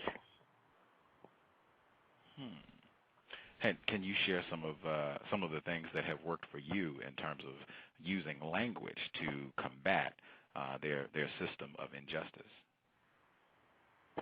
Well, I haven't been in the system of injustice often, but remember, most of the times that I encountered their injustice system were prior to me becoming aware of this information. Like most people, I would get tickets, I would just pay them. I'd have situations, I'd just go to court. I'd try to fight if the officer don't show up. He doesn't show up, you win. If he does, you lose. But when they went after my son, then I became aware. And I think since then I've only had maybe 3 encounters with them, and the first 2 I was not even as aware as I am now about the legalities of things. But prime example, my sister called today to share some words, and one of the words she gave to me was the word peer. Now here's one way that I think our people can get out of some stuff. According to their system, you are entitled to a trial by a jury of your peers. But as Lady Ma'at shared with me today, their definition of peer is a person of the same legal status. Based on the fact that our people are in the wrong status because we're called the wrong names and terms, because other people are being called by names and terms that we should be called by, And we're being called names and terms that other people should be called by, like black, for example. If black means pale, then I'm not black. The oppressor is black. But because these people are in a totally different legal status than my subjugated people that are here under forced military de facto occupation, we have never, ever gone to court, not once. Not anybody from the time they stepped off the Mayflower has had a trial by a jury of your peers or people that are on the same legal status as you. If you didn't get a trial with a jury of people that are on the same legal status as you, the decisions are all moot. Now, again, you can still win, and they can go, okay, so you figured that out. So what? We have all the guns. You think you can come get this person out of prison? That's who you try. See, they function with might. They function a lot with logic, but they also function with might. And every now and then you'll get someone that will, because they're clear on the logic and the reasoning, they will go along with your logic and reasoning because they follow what you're saying and they know that what you're saying is accurate, and you can get out on those technicalities. But they don't make a big to-do about it because then they'd have to let everybody out, and there's big money in the penal system. They're not trying to let everybody out, but everybody in there should walk out if they had a trial by jury, because I guarantee you the jurors were not persons of the same legal status, which means they're not your peers. Very interesting. Very interesting. Have you just not, excuse me, not necessarily in court situations, have you found in just day-to-day dealings with so-called white people techniques in terms of the way that you use words that are helpful in combating people who might be trying to mistreat you or deceive you? You know, that would be a question better put to my sister girl, Lady Ma, because she encounters so-called white people on a daily basis. I never encounter them because I'm an individual. I don't come out. You have to remember, even though our people, unlike other people's people, are compelled to see so-called white people every day, every single day, all on TV, every single channel, including BET. Everywhere you turn, you will see white people. You will see them riding around and patrolling in black and white cars. You will see them as principals and counselors and teachers in your schools. You will see them as doctors and nurses in the hospitals you attend. But so-called white people, conversely, are not required to see us. They have communities that they can go to and never see us. They have neighborhoods and schools, and they have little country clubs and all kinds of things they can go to and never see us. So do the Chinese, so do the... Everybody's got somewhere they can go and not see any other race but their own, except us. So I couldn't say that I have encountered or have these kind of encounters with them because I'm not really, even though I see them, I don't deal with them face-to-face like that. Okay. You know what I'm saying? There are a lot of neighborhoods that they're in. If you walk into the neighborhood, I have a friend that used to canvass for L.A. County. She'd go to certain neighborhoods right here in Southern California, Los Angeles, doing her job, and before you get anywhere out of your car good, white people and Jewish people and other people are like, excuse me, can I help you? Who are you? What do you need? What do you want? White people can walk up and down our streets all day, and nobody says anything to them. We walk up in their neighborhoods, we're stopped. Where are you going? And God forbid, if you're a brother, you might wind up dead. Or at the very least, someone will call the police. Hey, there's a black man walking down our street. You can't call the police and go, hey, there's a white man walking down our street. I haven't had the opportunity to try any of it with them. She does. She has, and she's a master at it, and it works very well, and she shuts them up and shuts them down every single day like it's the thing to do, and they do not mess with her because she treats them like children. Her thing is, I'm the adult, and they don't mess with her. I wish she was on the call. You could ask her. It works. For people that use it, it does work. I don't encounter them enough. Okay. Right. Well, maybe we need to hear her. That would be great. Yeah, you probably do need to hear her. Wow. You probably do need to hear her. That's a master. She's, to me, Maud is equivalent to me. Maud knows everything I know and more. And every lecture I've ever done, Maad and one sister in New York have every single lecture I have ever done, including those that are not available to the public and not mentioned, discussed, or disclosed. Wow, okay. That's homework that's just going on. See, most people only know about 3. They know about piercing the fog, sharing clarity in Chicago with how to use the dictionary, and surviving the fall of Rome. But I have many, many more. Okay, okay. And your lectures are at least the ones that are public. They are available at your website?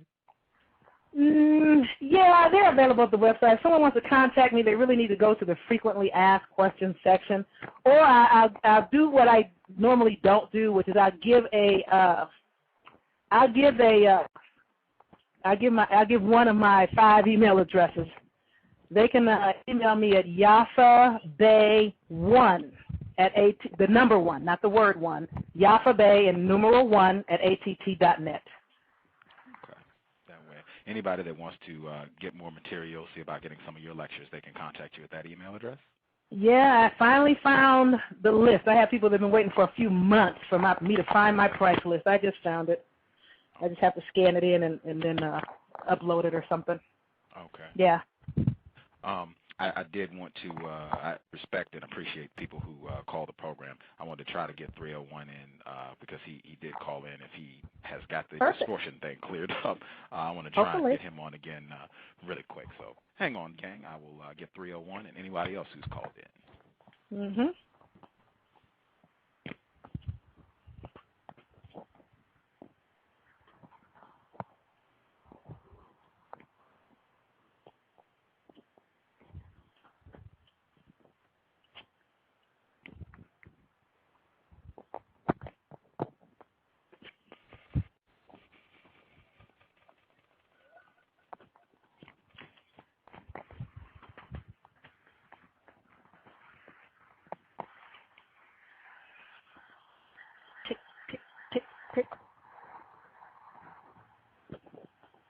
Hello? Okay, let's You're reverberating. I know why. I'm on variety. I can kind of hear you. What's the question? Question, Dr. I want to thank you for everything. I found you on YouTube. I need to get my hands on the papers that your assistant was passing out in your lectures, like one with the list of protective type measures. Gotcha. Okay. Stop him so I can repeat his question and answer it. Okay. He was asking, he says he needs to be able to acquire the paperwork that I was disseminating or handing out at one of the lectures that I did. I gave out paperwork on breathing, and I gave out paperwork on protection processes. I've also found those documents. You can email me. When I scan those into my computer, I can I'll do a blanket email and email them to everybody in a blind carbon copy so that everyone will not see everyone else's email address. And I will forward them to you that way. There are a few sheets and pages on breathing, protection, and that's what he wants copies of. Some of you that have seen, that was one of the Chicago lectures. Actually, one was one day and another was another day. I think one lecture I gave out protection, another one I gave out breathing. But I do have those. I found those along with the price list, and I will email them out. So send me an email to Yaffa Bey, Y-A, F like Friday, A, B like boy, E-Y, the number 1 at att.net. Yaffa Bey 1 at att.net. You're welcome.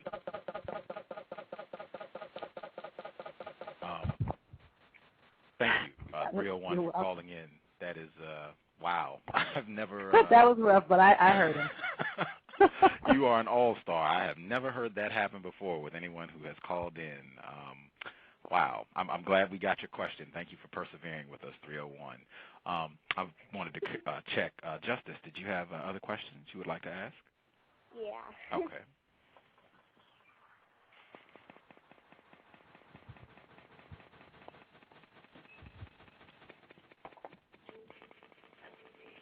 What suggestions can you offer to help eliminate racism, white supremacy?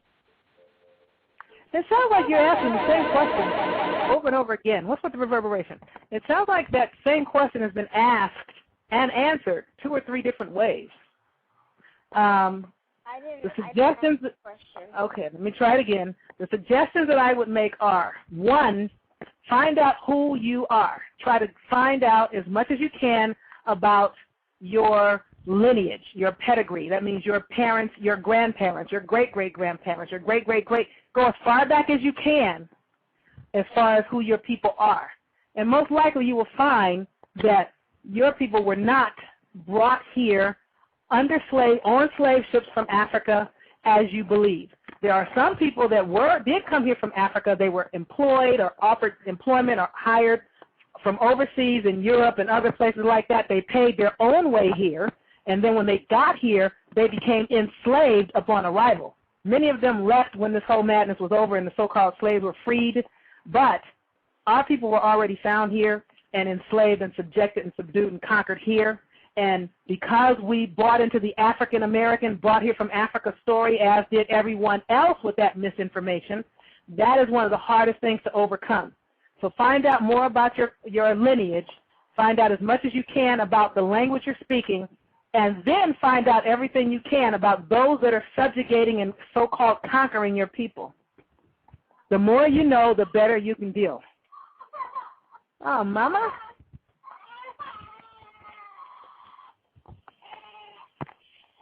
What do you do when you are around white people who practice racism and white supremacy?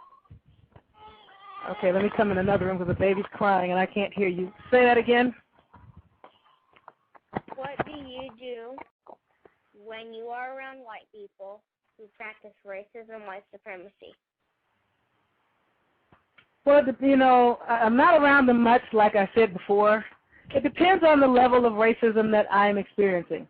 If I'm around so-called white people and they're practicing so-called racism, I comprehend what they're doing and why they're doing it, so I just let them roll. I just deal with it. Now, if they take it the step further and do like some of these instances that we're hearing about where, you know, some racist white man or some racist white woman slaps somebody's baby in a store, I'm probably going to go to jail that day, and I'll be further abused by the system because I'm going to knock the heck out of you if you put your hands on my child. However, if they do something as ridiculous as call you a nigger, for example, I just go, well, you know, niggers are not us. We're niggas, not niggers. Nigger are you. You're getting your words mixed up. Just like black is you, you're getting your words mixed up. Now, if you call me a nigger, like my sisters, I got a couple of sisters, their attitude is if you call me a nigger, then you recognize the nobility of me. So you should be on your knees and bow down. Because if you're saying I'm a nigger, you know that a nigger is a god and a nigger is a noble. If you're calling me a nigger, you're transposing words. You're calling me something that really applies to you. It's like like we found out the word nigger is knicker. The Europeans came here wearing knickers and knickerbockers. Old Nick, old Saint Nick is the devil, and the word old Nick or Nick means devil. If you look in a good thesaurus, you'll find that. So how you deal with them really depends on the level of racism you're encountering and what's going on at the time. You know, I mean, once I was driving with my son when he was very, very young. I was trying to teach him how to drive. And a couple of officers pulled up and saw him behind the wheel. Of course he had no license. I had the license. He was in the wheel of the car, in the driver's seat. And it was a training op.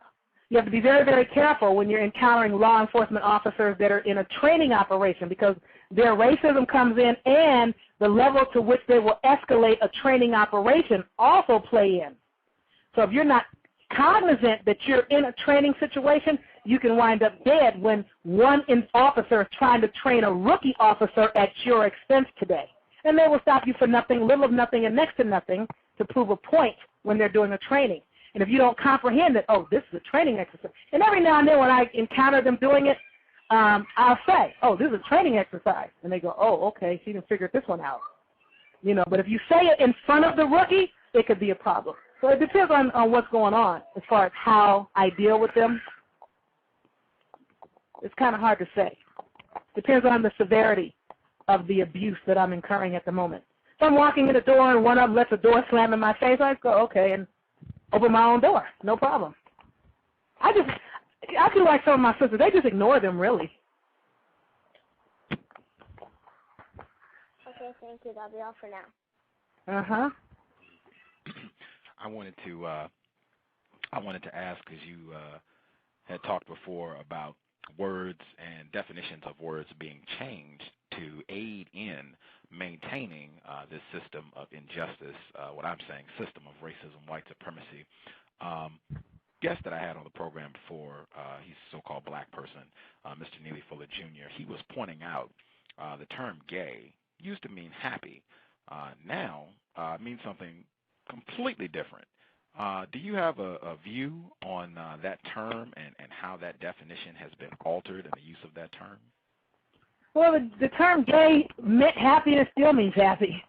People that have an agenda need to try to find what they feel are the most favorable terms to apply them to themselves and the most unfavorable terms to apply to others. Like the word God. The word God is supposed to be good or a good thing, and it depends on who you are and how you're looking at it. The word God, when you really look it up and break it down, it means German. So in God we trust means in Germans we trust. They're going to use what they think is the most powerful thing to apply to themselves in order to make their objectives work and to reach an ultimate end, to get a result that's required.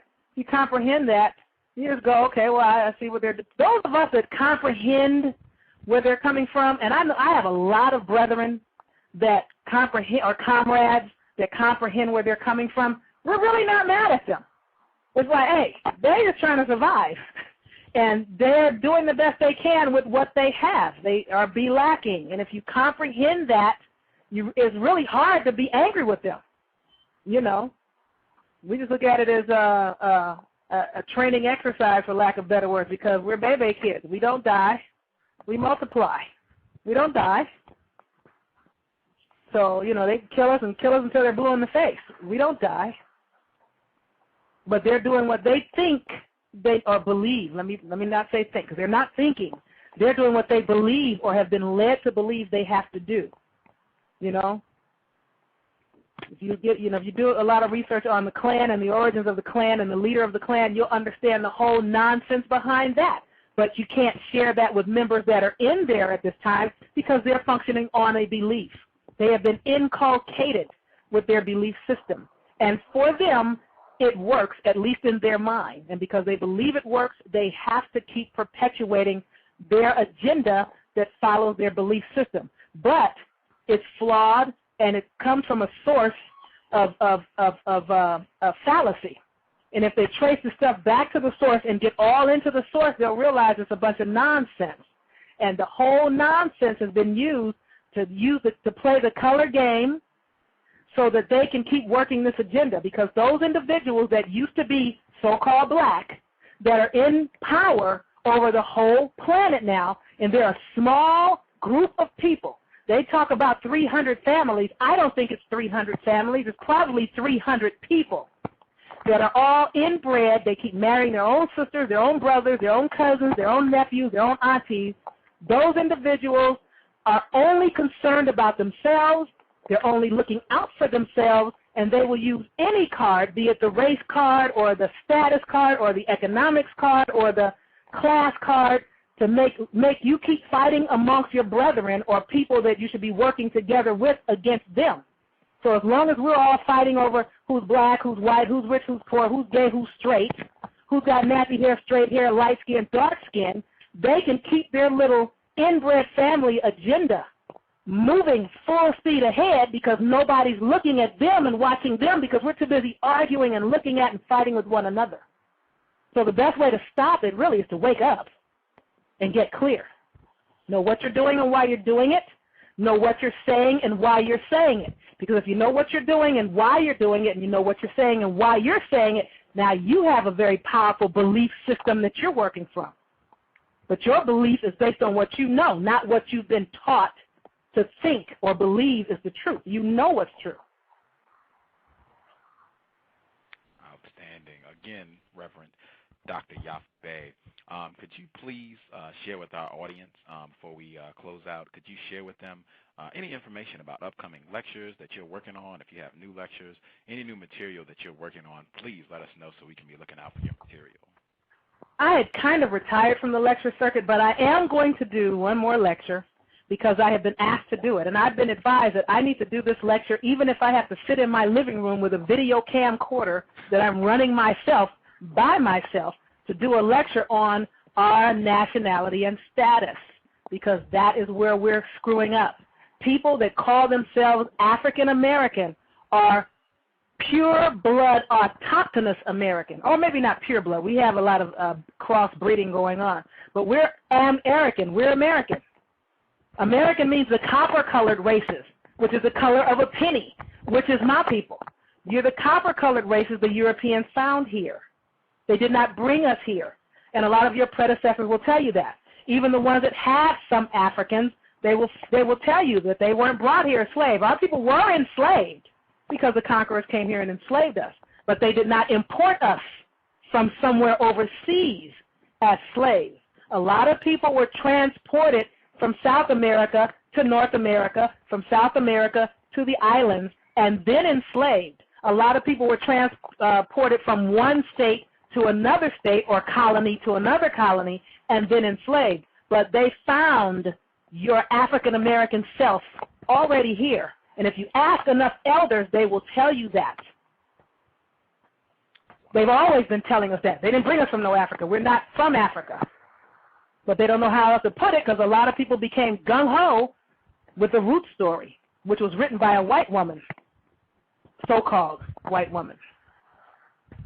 Is this lecture, are you going to be producing this sometime soon? I'm trying to figure out how to do it because I have the baby, and I don't want to have her screaming in the background. She did very well today, actually. You know, she's in the living room and I'm in the kitchen, but she didn't holler much, so she did good. I have to determine if I'm going to do it, because to me it's better to do it with an audience because you get the interaction and the energy from the audience and their questions that other people are going to ask that I may not ask myself. I'm trying to figure out how to put it together.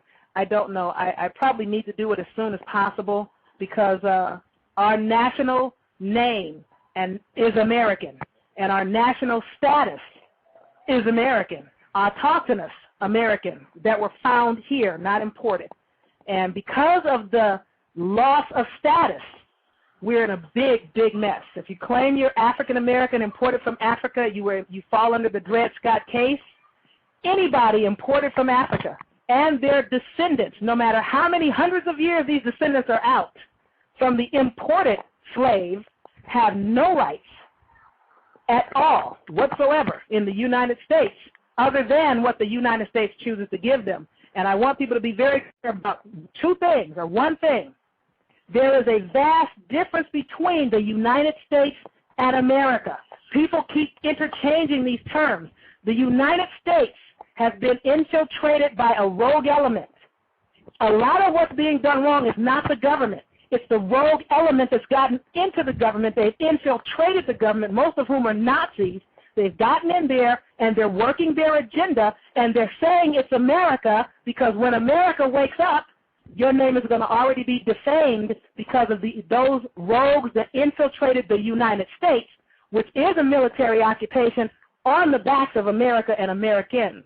So get it clear. The United States and America are two totally different things. I pledge allegiance to the flag of the United States of America. That's one thing. And to the republic, the American Republic, for which it stands, which gave it its authority to stand.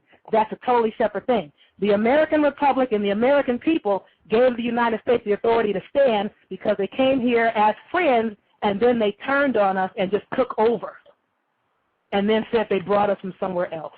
And I need to do that lecture as soon as I get a chance, and I can't tell you when. I'll try to get it done before the end of the year if possible. Okay, and we will be looking out at your website, yaffabey.com. We will be looking out there. Justice, did you have any questions you wanted to ask before we wrap the program up?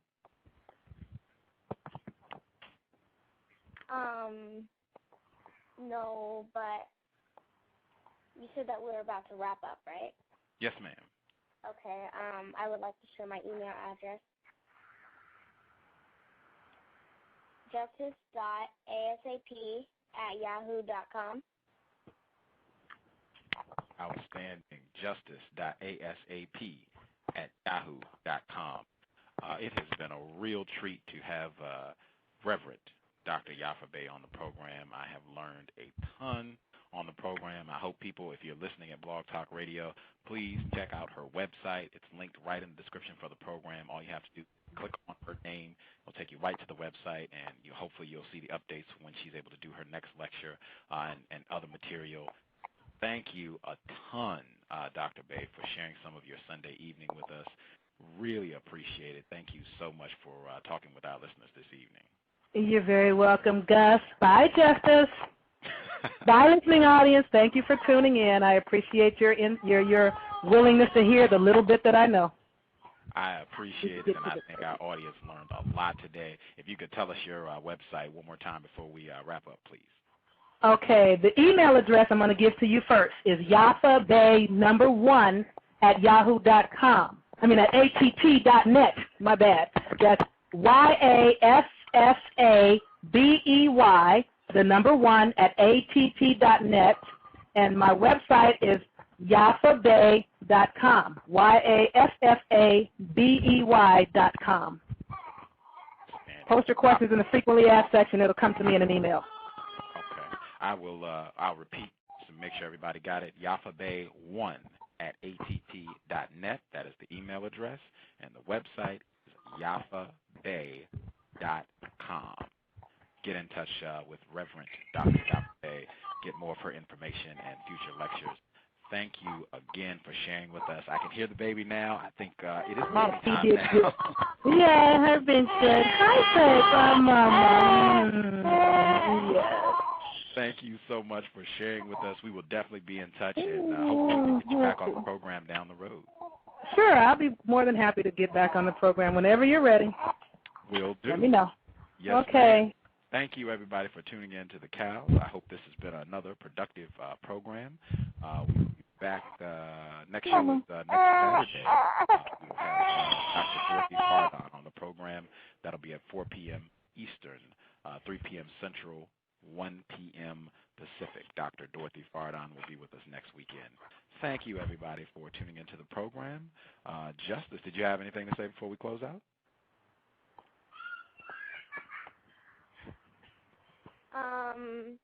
No, I don't.